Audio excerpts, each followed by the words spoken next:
আসলে সাকিবুল হাসানকে আমি কখনোই পছন্দ করি নাই, করিও না আর করবও না। সাকিবুল হাসান না, তার মতো এমন ব্যক্তিবর্গ যারা আছে তাদেরকে আসলে ধিক্কার জানানো উচিত। সে এক ধরনের অর্থলোভী একজন ব্যক্তি। এমন অর্থলোভী ব্যক্তি যত ভালো খেলোয়াড়ই হোক না কেন, তার মধ্যে কোনো দেশপ্রেম নাই, তার মধ্যে না আছে কোনো নৈতিকতা, না আছে দেশপ্রেম, না আছে সততা।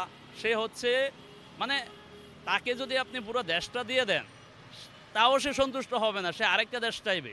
তার এত টাকা পয়সা থাকা সত্ত্বেও সে টাকার লোভে পইরা একটা ইসলামিক রাষ্ট্রে, একটা ইসলামিক সোসাইটিতে সে জুয়াকে প্রমোট করে। আপনি তাকে নিয়ে আর কি বলার আছে? তার নৈতিক মূল্যবোধ কত নিচে চলে গেলে রমজান মাসে সে জুয়াকে প্রমোট করতে পারে, এটা আপনি চিন্তা করেন। অনেকেই সাকিবুল হাসানকে হামজার সাথে তুলনা করতে চাচ্ছে যে ফুটবলার হামজা বা সাকিবুল হাসান কে ভালো। আমার তো মনে হয় হামজার পায়ের সমতুল্য, জোতার সমতুল্য সাকিবুল না। কারণ হচ্ছে হামজার এত সুযোগ সুবিধা থাকা সত্ত্বেও সে দেশে চলে আসছে এবং সে সকল লাক্সারি লাইফ বা লাক্সারি জীবন পরিত্যাগ করে দেশের টানে সে দেশের প্রয়োজনে খেলতে চলে আসছে। সাকিবুল যদি এরকম একটা সুযোগ পাইতো তাহলে সে মনে হয় দেশকে লাথি দিয়ে সে অন্য দেশে চলে যাইতো।